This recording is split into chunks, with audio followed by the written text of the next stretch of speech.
Quantas vítimas o senhor já provocou de estelionato? Quantas pessoas foram vítimas do estelionato que o senhor praticou? Olá, eu sou Marcela, repórter digital do canal Saiu no Diário Oficial Notícias. Se inscreva e ative o sino para receber notícias diárias sobre os principais acontecimentos da política brasileira, como, por exemplo, decretos presidenciais, decisões do STJ e STF e muito mais.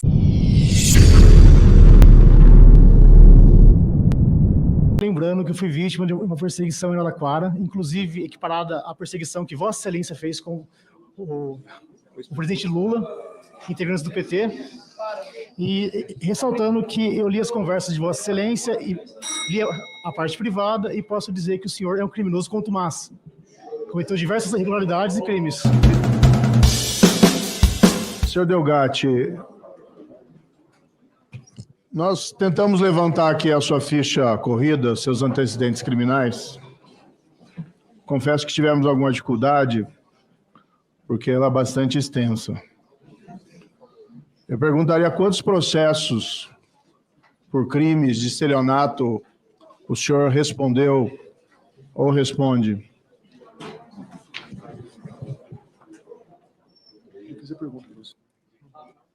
Se perdeu a conta, pode também esclarecer. Repetir, por gentileza.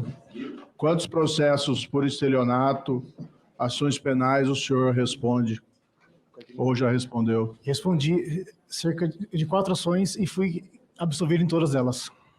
Nós pegamos uma lista aqui, De uma perseguição que eu 46 processos, seja em fóruns de Ribeirão Preto, Araraquara, Rio Claro, Justiça Estadual. Quem que é João Otávio Pasqualino? Era um gestor de um banco que ele citou meu nome e na audiência, segundo ele foi coagido a falar meu nome, porque em Araraquara eu sofri uma perseguição de um promotor e um delegado. O senhor foi condenado nesse processo. Eu fui o senhor disse que foi processo. absolvido. Não, eu tenho acordo aqui, o senhor foi condenado. Fui no Consta aqui no processo. Em segunda João instância, Otávio, o processo foi dado como prescrito. mantendo a condenação do senhor. Não. O senhor foi condenado e depois não foi aplicada a pena porque houve a prescrição. Mas o acordo é condenatório. Eu vou ler aqui para o senhor. João Otávio, enquanto funcionário do Banco Itaú, teria agido em conluio com Walter no período de 7 de abril a 23 de julho de 2013, efetuando consulta aos dados cadastrais de titulares de 44 cartões de crédito de clientes do banco, encaminhando os dados e as fotografias das respectivas assinaturas a Walter. Logo em seguida, João Otávio teria providenciado o extravio dos referidos cartões junto ao correio, encaminhando-os a Walter, que por sua vez os desbloqueava e utilizava no comércio em diversas cidades como Campinas, Atibaia e Bragança Paulista, realizando compras em prejuízo dos titulares dos cartões da instituição bancária, no montante de R$ 623.479. Só nesse caso aqui, senhor Walter, o senhor foi condenado como estelionatário de 44 vítimas diferentes. Quantas vítimas o senhor já provocou de estelionato? Quantas pessoas foram vítimas do estelionato que o senhor praticou? Relembrando que eu fui vítima de uma perseguição em Araraquara, inclusive equiparada à perseguição que Vossa Excelência fez com o presidente Lula, integrantes do PT, e ressaltando que eu li as conversas de Vossa Excelência e li a parte privada e posso dizer que o senhor é um criminoso contumaz. Cometeu diversas irregularidades e crimes. Pediria aqui que fosse advertido o depoente que não pode chamar um senador de criminoso cometendo crime de calúnia. Peço escusas, então. O senhor, por favor, respeite aqui o plenário desta casa. Retiro o que eu disse, peço escusas. O bandido aqui, desculpe, senhor Walter, que foi preso é o senhor. O senhor não foi preso acusado, o senhor foi condenado. O senhor foi condenado. O senhor é inocente como o presidente Lula, então, é isso? Solicito que haja respeito de ambas as partes. Solicito que haja respeito de ambas as partes. A testemunha deve ser tratada com respeito e é obrigação desta presidência assegurar que os integrantes dessa casa sejam tratados com respeito. Por favor, que não se repita mais. O senhor está sendo tratado por herói aí, como por parte dos indagadores que foram aqui. Consta na denúncia que o senhor foi denunciado, o senhor disse que confessou esses crimes, que o senhor teria, folha 21 da denúncia do Ministério Público, invadido o dispositivo de 176 pessoas. É isso, senhor Walter? Sim, eu confessei isso. Dentre essas pessoas, só para alertar aqui as pessoas que estão ouvindo, nós temos... O senhor fala que o senhor fez isso para desmascarar a Lava Jato, mas vamos aqui para a lista. Ministro Paulo Guedes, Abílio Diniz, Davi Alcolumbre, senador dessa casa, Baleia Rossi, Chaim Zahrer, e aqui eu chamo a atenção do presidente da mesa, presidente, não para lhe imputar nada, mas seu nome está na lista aqui das pessoas que tiveram os dispositivos invadidos ou tentativa de invasão. Está aqui Cid Gomes, Flávio Bolsonaro, Ana Paula Godinho, Luciana Lócio. O senhor invadiu o dispositivo, então, de pelo menos 176 pessoas? Sim, acredito que mais que isso. Que, inclusive, eu cheguei às conversas de Vossa Excelência com o então procurador o Dallagnol, e essas conversas elas foram chanceladas pelo STF e são utilizadas até hoje para anular condenações de pessoas inocentes. Pessoas que cometeram crimes contra a Petrobras roubaram dinheiro, é isso? Eu fico com a versão do STF que... Sérgio Cabral, por exemplo, é inocente. A presidência solicita às duas partes, a casa, e eu estou falando a todos os componentes, a todos os integrantes dessa CPMI, e a testemunha que se atenham à discussão sobre questões relativas ao objeto da convocação da testemunha. Senão, nós vamos entrar aqui numa discussão que não creio acrescentará nada a essa comissão. Presidente. Compreendo até a tese de quem faz uso da palavra agora, de que deseja descaracterizar a testemunha ou caracterizá-la como uma pessoa que infringiu a lei. Mas a decisão do Supremo, que coloca aqui a testemunha, nos obriga a tratá-lo com respeito. E é só isso que eu peço que seja cumprido aqui. O senador Moro pode fazer as suas observações e peço que a testemunha se limite a responder os questionamentos do senador Moro e que não invada em comentários. Por favor. Presidente, só por uma questão de ordem, Questão de ordem, a senadora Damares. Eu estou vendo assessores da esquerda orientando advogados do depoente. É depoimento combinado que os assessores de esquerda falem com seus parlamentares, mas não venham orientar advogados do depoente. Presidente, questão de ordem. Questão de ordem também. Eu quero lembrar que a testemunha deve ficar aqui de forma incomunicável, inclusive com seus advogados. Questão de ordem, presidente, é que tem que seguir... Pela ordem... A senadora não fez nenhuma questão de ordem.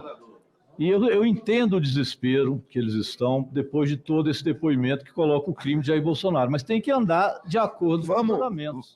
Eu vou ponderar aqui que a gente dê sequência, já ouvimos 8 inscritos, avançamos bem. Eu peço então ao senador Moro, vamos descontar aí, vamos acrescentar o seu tempo, creio que 3 minutos, que foi o tempo aqui de suspensão, e eu peço, deseja mais? Não, eu acho que tem que repor. Eu acho que 3 minutos foi o que Vossa Excelência teve de interrupção. Então, peço que acresça em mais 3 minutos o tempo do senador Sérgio Moro e peço que que seja objetivo em relação a questionamentos à testemunha.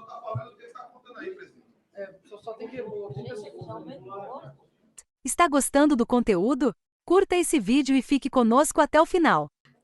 Tá, eu vou retomar aqui. Presidente, Pois não. existe uma questão aqui, sim, os fatos são de agora, mas existem problemas de credibilidade da testemunha que praticou estelionatos em série. Aqui eu não falo de maneira ofensiva. Quando ele me ofendeu, sim, aí eu tenho que redarguir. Mas estou perguntando sobre fatos objetivos de estelionatos que ele praticou e o que é o cerne do estelionato? A fraude, a falsidade, a mentira contumaz. E aqui chega o depoente contando as suas versões, tal, isso depois vai ser analisado, mas eu vejo aqui muitos colegas tomando a palavra dele como se fosse uma verdade absoluta, quando a gente está diante aqui de um estelionatário profissional condenado condenado, é uma condenação trânsito em julgado, doutor. A presidência, mais uma vez, solicita que a testemunha seja tratada com respeito. Na folha 68 da denúncia do Ministério Público contra Vossa Senhoria, há um diálogo do senhor com Fernanda. Quem é essa Fernanda? Na denúncia do Ministério Público. Em que denúncia? Na denúncia da spoofing. O senhor se passa aqui por um... O senhor já trabalhou numa instituição financeira, num banco? Não. Tem o áudio do senhor aqui, o senhor fala com a Fernanda e passando-se por um gerente de banco ou coisa parecida, o senhor obtém dados dela para praticar um estelionato. Bom, É isso que aconteceu? eu não me recordo disso. Se você puder dar um play no áudio. Eu vou ler aqui, ó. Ao longo da gravação, é possível perceber que Walter se apresenta como responsável pela área técnica e segurança de uma instituição financeira e orienta a cliente do banco a realizar uma atualização no computador de forma a instaurar programa malicioso que possibilitaria a colheita dos dados de segurança da vítima. Um trecho aqui, Walter. Eu me recordo. Sim, acredito que a senhora receberá um novo contato para fazer a atualização da outra. Porém, como esse contato, a senhora já toma conhecimento de como faz e como pode fazer sozinha. A Fernanda disse para o senhor, eu fiquei achando que era hacker, vírus, alguma coisa. Eu tinha pedido esse procedimento. O que é esse diálogo do senhor? O que consta aí, foi aberto um inquérito para averiguar isso. Foi constatado que não é minha voz e o MPF pediu o arquivamento do inquérito, inclusive isso saiu na revista Veja, que segundo o MPF não há indícios de que seria eu e foi pedido o arquivamento desse inquérito. Não, o que consta aqui na denúncia, eu não tenho essa informação. Eu peço aos presentes que consultem isso ao Google, revista Veja, sobre o inquérito de fraudes. Segundo o MPF, não há indícios de que seja eu. Na folha 70 tem um outro trecho da denúncia do Ministério Público. Essa mesma técnica é utilizada por Walter e outro arquivo analisado em que o denunciado conversa com homem não identificado e tenta convencê-lo a realizar uma atualização no software do computador. Nessa conversa, Walter se identifica como Fernando. Folha 70 da denúncia. A denúncia ela foi feita pelo MPF, que são pessoas equiparadas ao MPF em que o senhor trabalhava, que impuseram isso, contudo, foi aberto um novo inquérito no qual, segundo o mesmo MPF, não há indícios de que seja eu quem realizou essas ligações e não há indício algum de que eu tenha cometido um crime de fraude no inquérito vinculado à operação spoofing. Isso é público.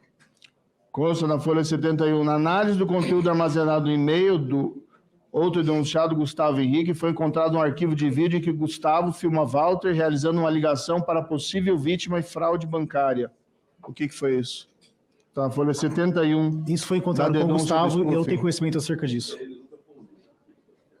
O senhor não confirma que o senhor utilizava os meios de informática para praticar golpes contra pessoas e conseguir cartões de crédito, valores? Não tinha isso? O senhor não fez isso? Eu confirmo, inclusive, eu fui investigado por isso pelo MPF, com todo o poder estatal, e segundo eles, não há indícios de que eu tenha cometido algum crime. E aonde que está isso, então, que o senhor está dizendo? Existe um inquérito e tem uma reportagem na revista Veja que cita o trecho do inquérito, o número do inquérito, e Vossa Excelência pode consultar esse inquérito, porque ele é público, como todo outro inquérito que tenha finalizado o pedido de arquivamento. Quem é Danilo Cristiano? Danilo Cristiano é um rapaz que ele foi preso na operação spoofing porque, na minha visão, o MPF precisava de no mínimo 4 pessoas para ter o crime de organização criminosa e me manter preso até que fizesse uma delação premiada. Na denúncia do Ministério Público, na folha 40, a troca de mensagens do senhor com o senhor Danilo, isso 2 meses antes de revelação dos fatos envolvendo lá as mensagens hackeadas da Lava Jato, e o senhor, leia aqui trecho da denúncia, 2 meses antes da veiculação da mídia do conteúdo das mensagens obtidas por Walter, Danilo é informado pelo principal autor do crime que acabou a tempestade, veio a bonança, indicando a melhora financeira do grupo. O senhor pode esclarecer isso? Essa frase ela pode ser interpretada de milhares de jeitos. O MPF interpretou desse jeito, então tem que perguntar ao procurador que representou o MPF o porquê que ele interpretou dessa forma. Tanto que foi usada essa frase como prova da participação de Danilo, que não faz sentido algum. Depois da tempestade vem a bonança, eu ouvia da minha avó, sempre, que eu reclamava a ela que eu estava triste, cansado. Veio a bonança, não era dinheiro que o senhor estava recebendo? Não, negativo. Inclusive, o senhor trabalhou gratuitamente Google para hackear o telefone de 176 autoridades, inclusive o senador Davi Alcolumbre. Eu fiz isso porque eu sofri uma perseguição, fiquei preso por tráfico de drogas com um medicamento que eu tomo há 18 anos, e a minha revolta levou a isso. Inclusive, eu pagaria alguém que fizesse isso e me entregasse as mensagens. Por que o senhor invadiu o telefone do senhor Davi Alcolumbre?